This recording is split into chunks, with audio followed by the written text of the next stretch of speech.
গ্রামের কাঁচা রাস্তা দিয়ে হেঁটে চলেছে সবাই। সবাই বলতে নদী, সমুদ্র, মিষ্টি নয়ন আর সমুদ্রের কিছু বন্ধু বান্ধব। উদ্দেশ্য গ্রামটা একটু ঘুরে দেখা। বাকিরা চুপচাপ হাঁটলেও মুখ বন্ধ নেই নদী আর নয়নের। হুট করে নদীর চোখ পড়ল একটা বিরাট বটগাছের পাশে দাঁড়ানো একটি মেয়ের ওপর।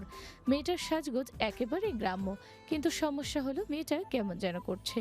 এই হাত পা ছড়িয়ে নাচ করছে, তো এই একা একা বিড়বিড় করে কী সব যেন বলছে। ব্যাপারটা যেন ঠিক হজম করতে পারল না নদী।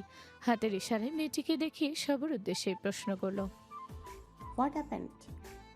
অমন করছেন কেন উনি? নদীর হাত লক্ষ্য করে সবাই সেদিকে তাকালো। ঝিনুককে দেখতে পেয়ে বাকিরা বুঝতে পারলো যে আসলে ওর সমস্যাটা ঠিক কোন জায়গায়। নয়ন বিরক্তিকর কণ্ঠে নদীকে বলল। ওর মিল্কি ব্যারাম হয়েছে, এটাই সমস্যা। নয়নের কথা শুনে বাকিরা ফিক করে হেসে ফেলল, কিন্তু নদী ঠিক বুঝলো না কথাটার মানে। প্রশ্নাত্মক গলায় জিজ্ঞেস করলো। কি হয়েছে? ও, তুমি তো আবার বিদেশি মানুষ, এসব দেশি ভাষা বুঝবে না। তোমায় বরং পরে বোঝাবো, কেমন? নদী মাথা নাড়িয়ে সম্মতি জানাতেই ওদের কানে ভেসে এলো সমুদ্রের রাগী কণ্ঠস্বর। ঝিনুক, সমুদ্রের ডাক কানে যেতেই ঝিনুক চট করে ঘুরে তাকালো। সমুদ্রকে দেখতে পেয়েই মুখে ফুটে উঠল হাসি। এক দৌড়ে ওদের কাছে চলে এলো, মুখে লজ্জাভাব ফুটিয়ে তুলে বলল। কি গো সমুদ্র ভাই, আজ এই ঝিনুকরে কেমনে তোমার মনে পড়লো? যাই হোক, কও কি কইবা? কি করছিলি তুই? সমুদ্রের রাগী কণ্ঠের কথাতে ঝিনুক একটু বিচলিত হলো না, কোমর বাঁকিয়ে দুলতে দুলতে বলল। টিকটক বানাইতেছিলাম গো সমুদ্র ভাই। ঝিনুকের কথা শুনে নদী বিস্ময় ভরা কণ্ঠে বলল। আপনি টিকটকার? ঝিনুক অত্যন্ত গর্বের সাথে বলল। মুই টিকটকার, জানো মোর কতটি ফলোয়ার? আমারই সবাই এঞ্জেল ঝিনুক নামে একটাকে চেনে। নদীও বেশ অবাক হলো ঝিনুকের কথাটা শুনে। মনে হচ্ছে চোখের সামনে যেন একজন সেলিব্রিটিকে দেখছে সে। উচ্ছ্বসিত কণ্ঠে বলল। আরে আপনি তো তাহলে সেলিব্রিটি? ওই একটু একটু। তা তুমি আমারে আপনি কইরা কইতাছো কেন? আমারে চেনো নাই? আমি ঝিনুক গো, ঝিনুক তোমার বোন। এতক্ষণে নদী ঝিনুকের নামটা খেয়াল করলো। এর আগে যখন নামের সাথে অ্যাঞ্জেল শব্দটা লাগিয়েছিল তখন অতটা খেয়াল করেনি। চিনতে পেরে জড়িয়ে ধরলো ঝিনুকে। নদী এভাবে জড়িয়ে ধরাতে ঝিনুক বেশ আশ্চর্যই হলো। ভেবেছিল বিদেশি মানুষ হয়তো ওর মতন গ্রাম্য মেয়ের থেকে একটু দূরত্ব বজায় রাখবে, সেখানে একেবারে জড়িয়ে ধরাটা ঝিনুকের কাছে বেশ আশ্চর্যের একটা বিষয়। ঝিনুককে জড়িয়ে ধরে নদী উচ্ছ্বসিত কণ্ঠে বলল। আরে ঝিনুক আপু, কেমন আছো তুমি? কাল থেকে একবারও তোমায় দেখিনি। I miss you so much. ঝিনুকের কেন যেন খুব ভালো লাগলো। মনে হচ্ছে এই মানুষগুলোর সম্বন্ধে যা ধারণা করেছিল তার সবটাই ভুল। কি সুন্দর আগলে নিল ওকে। আজ অব্দি কেউ ওকে এভাবে জড়িয়ে ধরেছে কিনা সেটা ঝিনুকের মনে নেই। সবাই তো ওকে দেখে নাক সিটকায়, সেখানে নদী কি সুন্দর নির্দ্বিধায় জড়িয়ে ধরল। কণ্ঠ শুনে বোঝা যাচ্ছে যে ঝিনুকে কতটা আপন ভাবে, কতটা মনের গভীর থেকে ভালোবাসে। আমি ভালো আছি বোন, তুমি ভালো আছো তো? হ্যাঁ, আমিও খুব ভালো আছি। এখন তো আরো ভালো লাগছে। আরে আমি একটা সেলিব্রিটির বোন। ওদের দুজনের কথাবার্তা শুনে উপস্থিত সবাই একটা করে দীর্ঘশ্বাস ফেল। নয়ন বিড়বিড় করে বলল। পুরো বংশেই পাগল। এদিকে নদী আর ঝিনুকের মাঝে গল্প জমে উঠেছে। এক পর্যায়ে সমুদ্র বিরক্ত হয়ে বলল। তোরা কি হাঁটবি না আমি বাড়ি ফিরে যাব? এই রোদের মধ্যে দাঁড়িয়ে থাকতে পারছি না। সমুদ্রের কথাই দুজনেরই টনক নড়ল। একসাথে হাত ধরে হাঁটা হলো। হাঁটার মাঝে পিছন থেকে নয়ন ঝিনুককে উদ্দেশ্য করে বলল। ঝিনুক, কাল রাতে তো তোর দেখা পেলাম না, আজ হুট করে উদয় হলি কোথা থেকে?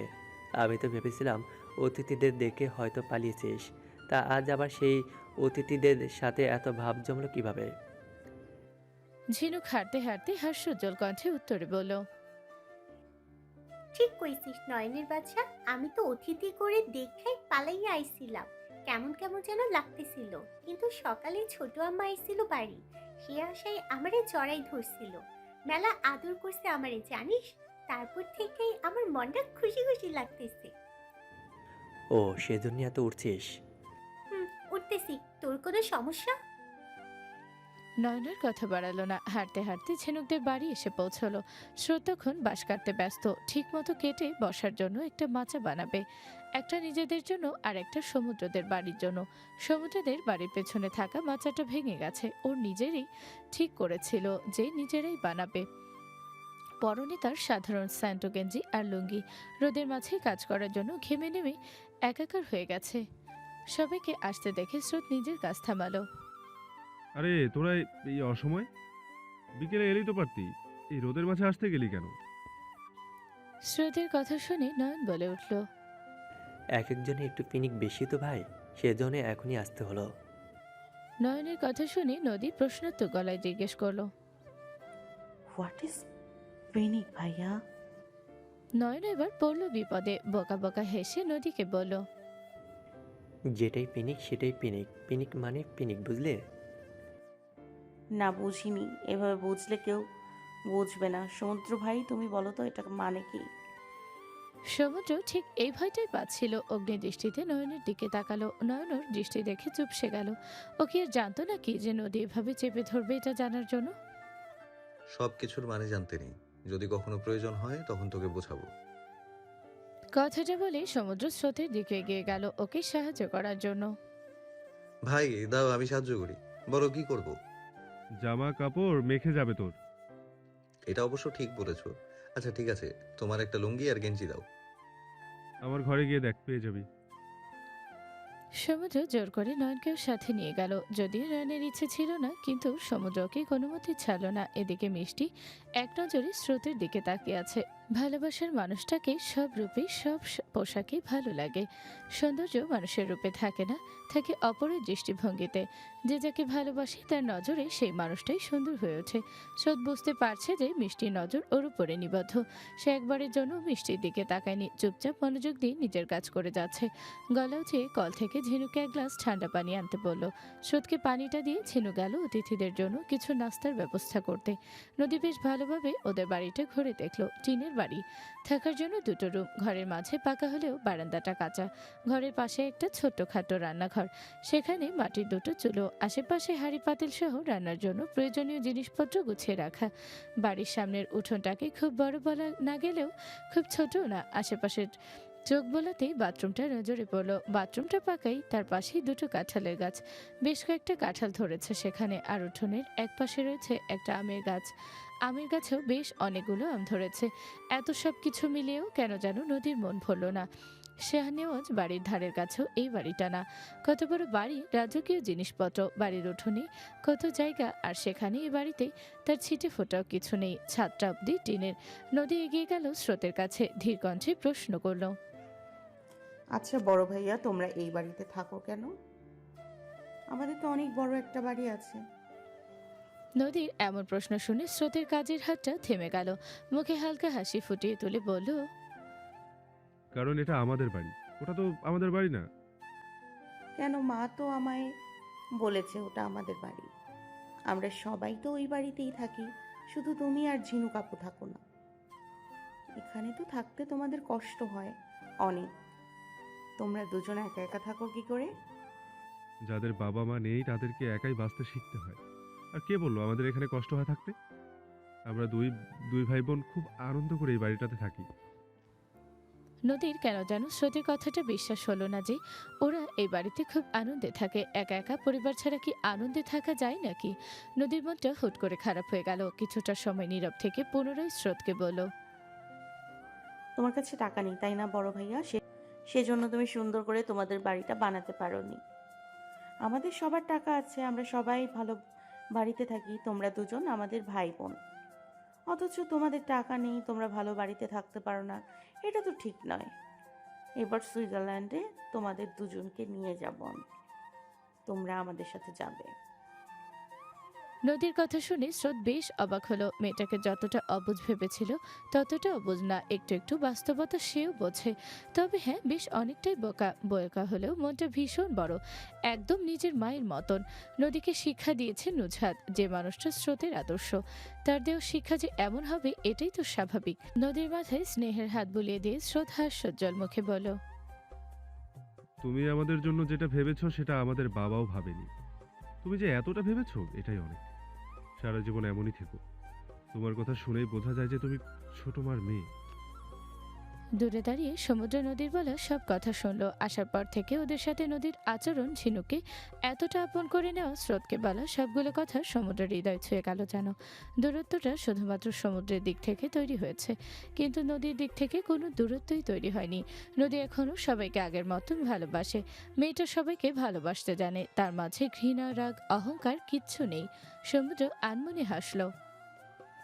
তবে সেই ছোট্ট নিরহংকার হাসি খুশি নদীটা এখনো হারিয়ে যায়নি। নুজহাত আর শরীফ শামসুদ্দিনের ঘরে এলেন। ওদেরকে দেখতে পেয়ে শামসুদ্দিন একগাল হেসে শোয়া থেকে উঠে বসলেন। কোথায় যাচ্ছ তোমরা? শামসুদ্দিনের প্রশ্নের উত্তরটা শরীফ দিল। সাইমাদের বাড়িতে যাচ্ছি ভাইজান। আসলে শাওনের বিয়ে তো আর বেশি দিন বাকি নেই, তাই ওদের সাথে আলাপ আলোচনা করে সব কিছু ঠিকঠাক করব যে কোথায় বিয়ের অনুষ্ঠানটা করা যায়। শামসুদ্দিনের মুখমণ্ডলে গম্ভীর ভাব ফুটে উঠল। দারাজ গলায় বললেন, এই বংশের ছেলে মেয়েদের মধ্যে শাওনের প্রথম বিয়ে হচ্ছে। বিয়েটা কি এই বাড়ি থেকে দেওয়া যায় না? পাত্রীর মা বাবাই তো এ বাড়িতে আসার অনুমতি নেই ভাইজান, তাহলে বিয়েটা হবে কি করে এই বাড়ি থেকে? কথাটা নুজহাত বলে উঠল। শামসুদ্দিন চুপ করে থাকলেন। ওনাকে চুপ থাকতে দেখে নুজহাত পুনরায় বলে উঠল, আমরাও চেয়েছিলাম ভাইজান যে শাওনের বিয়েটা এই বাড়ি থেকেই দেব, কিন্তু সেটা তো সম্ভব না বলুন। হ্যাঁ, যদি আপনি চান তাহলে সম্ভব। আমি চাইলে কিভাবে সম্ভব? সাইমা আর উমায়ের ভাইকে বাড়িতে আসার অনুমতি দিন। ওদেরকে আমি বাড়ি আসতে কখনো মানা করছি? এই বাড়িতে সাইমার অধিকারও আছে। ও নিজেই যখন আমাদের সাথে কোনো সম্পর্ক রাখতে চায় নাই, তাহলে আমি ওকে কিভাবে বলবো এই বাড়িতে আসার জন্য? শরীফ বলে উঠল, ওর আর ও উমায়ের ভাইয়ের সাথে যা যা হয়েছে, তারপরে কি আর এই বাড়িতে আসা ওদের মানাতো ভাইজান? তুমি একবার ওদের জায়গায় নিজেকে দাঁড় করিয়ে ভাবো তো, যদি তোমার সাথে এমন ঘটনাগুলো হতো তাহলে তুমি কি সেই জায়গায় পা রাখতে? শরীফের কথায় সায় জানিয়ে নুজহাতও বলে উঠল, শরীফ কিন্তু ভুল কিছু বলেনি ভাইজান। আপনি বলেছেন যে আপনি কখনো ওদেরকে এই বাড়িতে আসতে নিষেধ করেননি, কিন্তু কখনো তো ফোন করে আসতেও বলেননি। সম্পর্কটা তো আমাদের মাঝে স্বাভাবিক নেই, তাই না? ঠিক একই কারণে, একই অপমানের জন্য এতগুলো বছর আমরাও এই বাড়ি থেকে দূরে ছিলাম। আপনি যদি আমাদেরকে আসতে বলতে অনুরোধ করতে পারেন, তাহলে ওদেরকে বলতে এত আপত্তি কেন আপনার ভাইজান? দরজায় দাঁড়িয়ে জেসমিন ওদের সব কথা শুনল। নুজহাত আর শরীফের প্রতি তিনি রাগে ফুঁসছেন।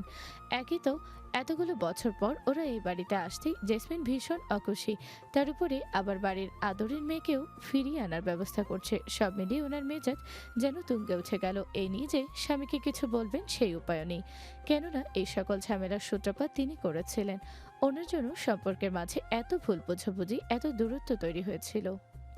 শামসুদ্দিনকে চুপ থাকতে দেখে নুজহাত ভাবল যে তিনি হয়তো তাকে বোঝাতে পারলেন না। সাইমাকে দেওয়া কথাটা তিনি রাখতে পারলেন না। আশাহত হয়ে মাথা নুয়ে চলে যেতে ধরলে শামসুদ্দিন বলে উঠল, কথা বলবো ওদের সাথে। আমাদের বাড়ির ছেলের বিয়ে আমাদের বাড়ি থেকেই হবে। যা কথাবার্তা বলার এই বাড়িতেই হবে। ওদেরকে আসতে বলো। নুজহাত আর শরীফের যেন নিজের কানকে বিশ্বাস হলো না। এতগুলো বছরের মান অভিমান, তবে অবশেষে একটা বিয়েকে কেন্দ্র করে মিটতে চলেছে। ওদের ভাবনার মাঝে পুনরায় শামসুদ্দিনের কণ্ঠস্বর ভেসে এলো। তবে এবারেই তিনি কথাটা জেসমিনকে উদ্দেশ্য করে বললেন, সমুদ্রের মা, ভিতরে এসো। ডাকটা কানে যেতেই জেসমিন মৃদু কেঁপে উঠলেন। তিনি তো দরজার আড়াল থেকে ওদের কথাবার্তা সব শুনছিলেন। এভাবে যে ধরা পড়ে যাবেন সেটা ভাবেননি। মাথা নিচু করে ভিতরে এলেন। বলো। শামসুদ্দিন আদেশের সুরে স্ত্রীকে বললেন, কাল সাইমাদের সবাইকে বাড়িতে আসতে বলবো। এই বাড়ির অতিথি হিসেবে আসবে ওরা। মনে রেখো, ওরা কিন্তু আমার বাড়ির শ্বশুর বাড়ির ছেলের লোকজন। ওদের আপ্যায়নে যেন কোনো ত্রুটি না থাকে।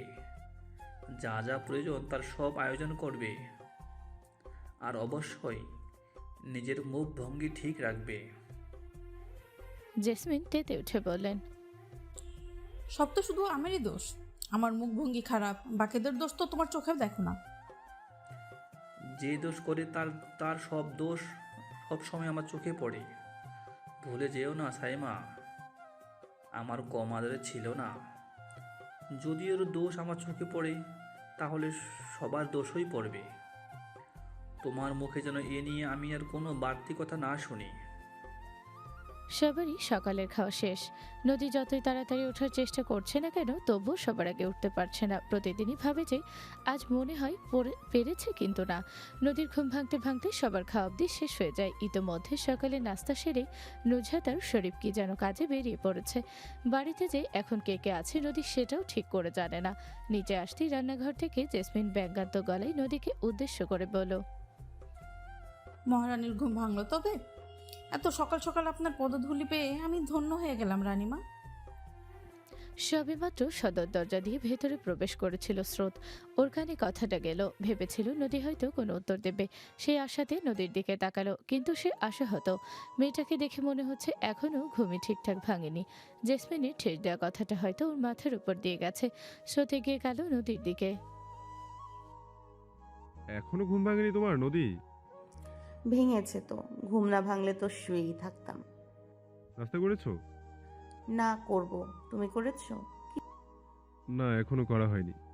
ঝিনুক আজ একটু অসুস্থ তো, সকালে রান্না করতে পারেনি। নদী আটকে উঠে বলল, কি হয়েছে জিনু কাপুর? জ্বর এসেছে।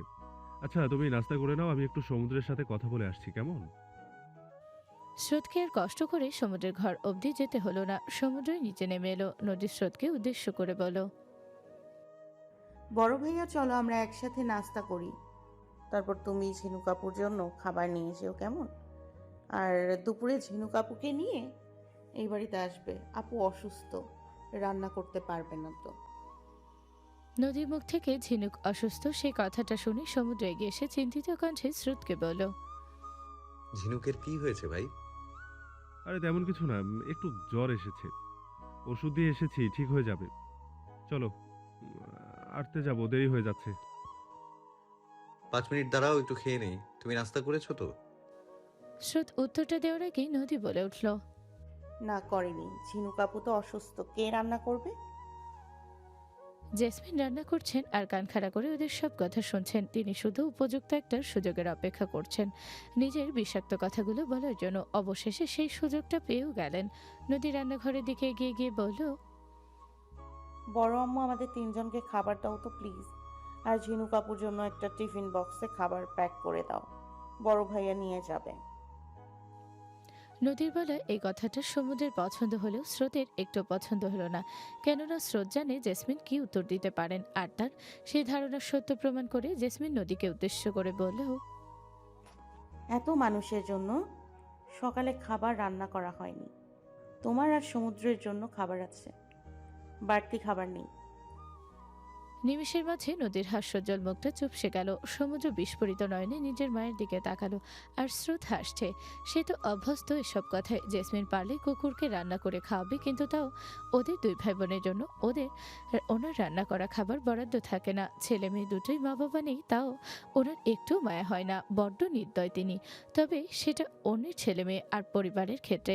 নিজের পরিবারের জন্য ওনার ভালোবাসা সীমাহীন। ছেলে মেয়ে তো ওনার প্রাণ, বিশেষ করে সমুদ্র। নদী ধীর কণ্ঠে জেসমিনকে বলল, নেই যখন তাহলে কাউকে একটু রান্না করে দিতে বল। তোমায় হেল্প করার জন্য তো অনেক মানুষ আছে। জেসমিন রাগ মিশ্রিত কণ্ঠে বললেন, সারাদিন ধরে যদি সকালে রান্না করি তাহলে দুপুরে খাবে কি? সময় মতো খাবার না পেলে তো আবার চেঁচামেচি শুরু করে দেবে।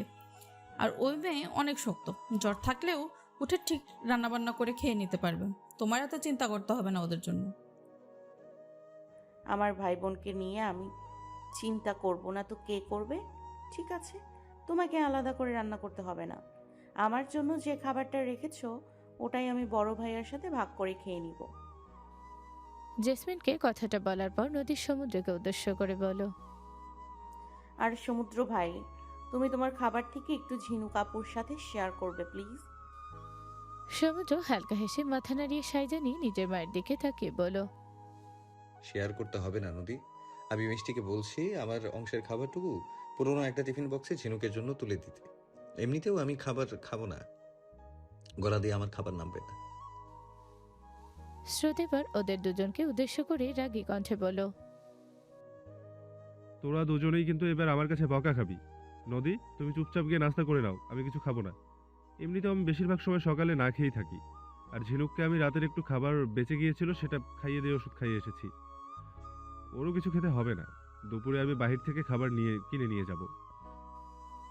সমুদ্র অপরাধী কণ্ঠে স্রোতকে বলল, আমায় ক্ষমা করে দিও ভাই। চোখের সামনে তোমার এই অপমান আমি আর মেনে নিতে পারি না। একটা মানুষকে আর কতই বোঝাই বলো? বোঝাতে বোঝাতে আমি ক্লান্ত। সে তো আমার মা, তার সাথে খারাপ ব্যবহারও করতে পারি না। যতটা সম্ভব শান্তভাবে তাকে বোঝানোর চেষ্টা করেছি, কিন্তু সে বোঝে না। তুইও কি নদীর মতন বাচ্চা হয়ে গেলি সমুদ্র? যা নিয়ে আমি অভিযোগ করেছি না, তা নিয়ে তোরা দুজন কেন অভিযোগ করছিস? যেখানে আমার কোনো অধিকারই নেই, সেখান থেকে আমি কোনো কিছু পাওয়ার আশা রাখি না। আর তুই খুব ভালো করেই জানিস এই বাড়িতে আমি খাই না। নিজের মায়ের এই আচরণ দেখে নিজেকে খুব ছোট লাগে। চুলা বন্ধ করে দিয়ে জেসমিন রান্নাঘর থেকে বেরিয়ে এসে রাগী কণ্ঠে নদীকে উদ্দেশ্য করে বলল, আমার ছেলের মনে বিষ ঢুকে দিলে তো? কে তোমার মাতব্বরি করতে বলেছিল? এত বছর তো কোনো খোঁজ খবর ছিল না, হুট করে এসে এমন ভাব দেখাচ্ছ যেন দরদ উতলে পড়ছে একদম ওদের প্রতি। শিখেছ তো শুধু মায়ের মতো নাটক, আর কিভাবে আমাকে সবার কাছে খারাপ করা যায় সে ধাঁধাতেই থাকো। জেসমিনের এমন আচরণে নদী ভীষণ অবাক হলো। এসব পারিবারিক কলহ বিবাদ দেখতে নদী একদমই অভ্যস্ত না। সমুদ্রে এগিয়ে এসে নদীকে আড়াল করে দাঁড়িয়ে জেসমিনকে উদ্দেশ্য করে শান্ত কণ্ঠে বলল, এবার কিন্তু বাড়াবাড়ি হচ্ছে মা। ওর সাথে এভাবে কথা বলছো কেন? আর যাই হোক, ছোট মা কখনো নাটক করে না, আর না নদী করে। ওরা যা করে মন থেকে করে, সবাইকে ভালোবেসে আপন ভেবে করে। অনুরোধ করছি সবার কাছে, আর আমাকে ছোট করো না। হ্যাঁ, আমি তো খারাপ, সব দোষ তো আমার। তোদের বাপ ছেলের একই কথা, তোরা শুধু আমার দোষই দেখতে পাস, আর কারো দোষ তোদের চোখেই পড়ে না। কেউ তো আর কোনোদিন দোষ করেনি কখনো। মা, একবার আমাদের এই বাড়িটার দিকে তাকিয়ে দেখো, আমাদের সম্পত্তি টাকা পয়সার দিকে তাকিয়ে দেখো। কোনো কিছুর অভাব নেই আমাদের, তারপরেও তুমি মুখ ফুটে এমন দুটো মানুষকে খাবার দেওয়ার কথা বলতে পারো না। একটা অসুস্থ মানুষকে খাবার দেওয়ার কথা নদীর মতো বাচ্চা মস্তিষ্কে এসেছে, অথচ তুমি এত বড় একটা মানুষ হয়ে সেই কথাটা ভাবতেই পারলে না। সংসারে এই এত ফাটল, দূরত্ব সবার মাঝে, এত কলহ বিবাদ, সবকিছুর পেছনে কি তুমি দায়ী নও মা? জেসমিন এবার শাড়ির আঁচলে মুখ গুজে ডুকরে কেঁদে উঠলেন। নিজের ছেলে তার দোষগুলো চোখে আঙুল দিয়ে তাকে ধরিয়ে দিচ্ছে, এ ব্যাপারটা যেন তিনি মানতে পারলেন না। ক্রন্দনরত কণ্ঠে বলেন, তুইও তোর মায়ের বিপক্ষে চলে গেলি সমুদ্র। ঠিক আছে, যত সমস্যার মূল যখন আমি, তোদের কারোর সাথে আর কথাই বলবো না, চুপচাপ শুধু এই সংসারের জন্য কেটে মরবো। কথাটা বলে জেসমিন নিজের ঘরে চলে গেলেন। নদীর এখন নিজেকে অপরাধী মনে হচ্ছে সবকিছুর জন্য। কেন যে জেসমিনকে আবার রান্নার কথা বলতে গেল কে জানে। সেজন্যই তো উনি রেগে গিয়ে অশান্তিগুলো করলেন। স্রোত বুঝতে পারল যে নদীর মনটা খারাপ হয়ে গিয়েছে। এগিয়ে এসে ওর গালে মাথায় হাত বুলিয়ে দিয়ে আদরে কণ্ঠে বলল, তোমার জন্য কিছু হয়নি নদী, আমার জন্য এসব নতুন না। তোমরা আসার আগেও এসব হয়েছে।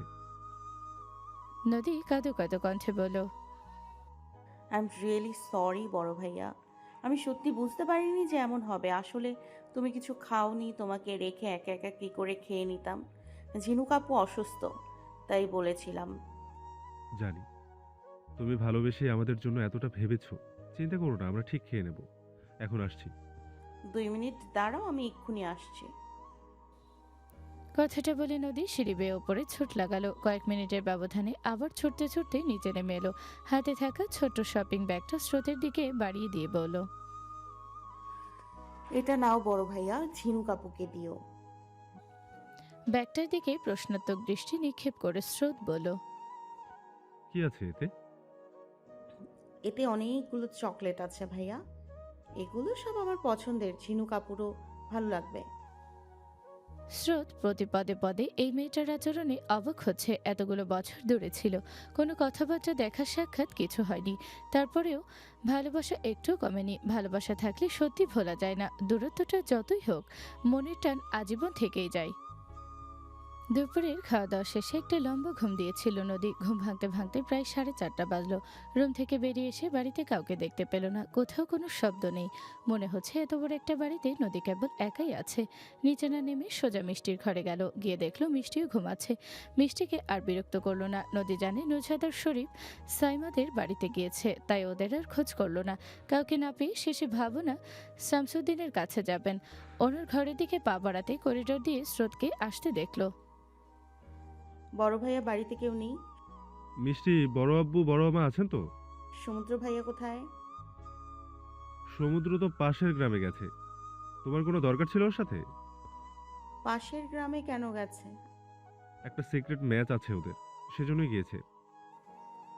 কথাটা শুনে নদী উচ্ছ্বসিত কণ্ঠে বলল, আমিও যাব। এখন গিয়ে কি করবে? ওদের খেলা তো মনে হয় শেষ। আরে আমি কি খেলা দেখতে যাচ্ছি নাকি? আমি তো যাব সমুদ্র ভাই আর গ্রামটাকে দেখতে। নদীর এমন কথা শুনে স্রোত একটু ভরকালো। সমুদ্রকে তো রোজই দেখো, তাই না? তাহলে অযথা এত দূর কষ্ট করে গিয়ে দেখার কি দরকার বলো? আরে বড় ভাইয়া, তুমি কিচ্ছু বোঝো না। জার্সি গায়ে দিয়ে হেলমেট পরে হাতে একটা ব্যাট নিয়ে সমুদ্র ভাইকে কেমন লাগে সেটা দেখতে যাব আমি। তুমি নিয়ে চলো না আমায় প্লিজ। নিয়ে যাব, সেটা সমস্যা না।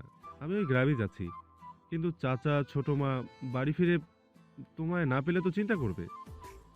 যাওয়ার সময় ফোনে বলে দেব। আর কোনো কথা না, চলো আমি তোমার সাথে যাব।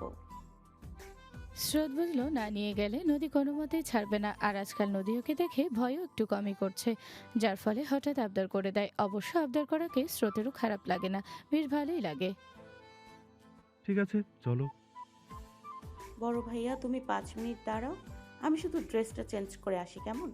তোমার সাথে যাচ্ছি, একটু ভালো জামা না পরে গেলে তো তোমার সম্মান নষ্ট হবে, তাই না? সেজন্য যাচ্ছি। স্রোত ওর কথাই হাসলো। না, মেয়েটা এখন ওকে দেখে একটু একটু ভয় করে, সেজন্যই তো এই অদ্ভুত অজুহাতটা দিল। স্রোত মাথা নাড়িয়ে সাই জানাতে নদী এক দৌড়ে উপরে নিজের ঘরে চলে গেল। নিজের বলা কথা অনুযায়ী 5 মিনিটের মধ্যেই তৈরি হয়ে নিচে নেমে এলো। তার পরনে ডার্ক ব্লু আর সাদা রঙের মিশ্রণে টাইডাই প্রিন্টেড লং স্কার্ট আর সাদা ক্রপ টপ, ম্যাচিং রঙের গলার সাথে পেঁচানো একটা স্কার্ফ, কোমর সমান লম্বা চুল, গিলো পনিটেল করা, সাথে একটা ক্যামেরা সমেত নিচে নামলো নদী। হাঁপাতে হাঁপাতে স্রোতকে বলল, বড় ভাইয়া চলো ভাই। স্রোত ভ্রুকুচকে গম্ভীর কণ্ঠে বলল, এত ছোটাছুটি করছো কেন? তোমার জন্যই তো, তুমি তো জানো তোমায় দেখে আমি ভয় করি। ভাবলাম যদি বেশি দেরি করি তাহলে তুমি যদি আমায় ছেড়ে চলে যাও, তখন আমি যাব কি করে একা একা? যখন বলেছিলাম নিয়ে যাব, তাহলে রেখে যেতাম না। চলো। কথাটা বলে স্রোত দরজার দিকে হাঁটা দিল। ওর পিছন পিছন নদী গুটি গুটি পায়ে এগোলো। বাড়ি থেকে বেরিয়ে একটু হেঁটে একটা ভ্যান দাঁড় করালো। স্রোত নদীকে উদ্দেশ্য করে বলল, আজকে তো গাড়ি নিয়ে যেতে পারবো না, ভ্যানে যেতে হবে আমাদের। নদীর চোখে মুখে একটু দুশ্চিন্তার ছাপ দেখা গেল। ভীত কণ্ঠে বলল, যদি আমি পড়ে যাই বড় ভাইয়া? নদীর কথায় স্রোতের বেশ হাসি পেল। খুব কষ্টে নিজের হাসিটাকে নিয়ন্ত্রণ করে নদীকে বলল, আমি হাত ধরে থাকবো, পড়বে না। আর বেশি ভয় করলে তুমি বরং সিটে বসো না, সিট থেকে নেমে পা ঝুলিয়ে দিয়ে বসো, কেমন? তাহলে ভয়টা কম লাগবে। তারপরেও ভয় লাগছে, যদি পড়ে যাই আমি? পড়বে না, আমি শক্ত করে ধরে থাকবো। এমনিতেও বেশি দূর না, তুমি সাথে না থাকলে আমি হেঁটেই চলে যেতাম। আর কথা না বাড়িয়ে নদী ভ্যানে উঠলো। ছোটবেলায় ভ্যান নদীর প্রিয় একটা যানবাহন ছিল। অনেকদিন হলো না ওঠায় একটু ভয় জমেছে মনের মাঝে। কিছুক্ষণের মাঝে ভয়টা কেটে গেল। গ্রামের সরুমাটির রাস্তার ধার দিয়ে সারি সারি ধানের ক্ষেত। নদী একের পর এক স্রোতকে সমানে প্রশ্ন করে যাচ্ছে, আর স্রোত হাসি মুখে সব উত্তর দিচ্ছে। নদীর এত প্রশ্ন এক সময় ভ্যানওয়ালা বিরক্ত হলো। স্রোত তার পূর্ব পরিচিত হলেও নদীকে ঠিক চিনতে পারেনি। বিরক্তিকর কণ্ঠে স্রোতকে বলল, এই মাইয়া কেডা আব্বা? মনে হইতেছে না আগের এ গ্রামে দেখেছি। বইলা কোন হানে থাকে? কার মাইয়া? শরীফ চাচার মেয়ে নদী। চিনলে না তুমি ওকে? আগে তো ভ্যানে চড়িয়ে পুরো গ্রাম ঘোরাতে। শরীফ নামটা শুনতে ওনার নদীর কথা মনে পড়লো। পিছন ফিরে তাকিয়ে এক নজর নদীকে দেখে নিয়ে আবার সামনে তাকিয়ে বলল, হ হ, মনে পড়ছে। শরীফরা দিশা আসছে, এটা তো জানি না আব্বা। তুমি তো ছিলেই না, জানবে কি করে? ও তা আম্মা আমারে চিনছেন? কথাটা উনি নদীকে উদ্দেশ্য করে বললেন। এতক্ষণ নদীর শুধু বোকা বোকা চাহনিতে ওদের কথা শুনছিল, মনে করার চেষ্টা করছিল অবশ্য, কিন্তু মনে করতে পারেনি ঠিক। অসহায় দৃষ্টিতে স্রোতের দিকে তাকালো।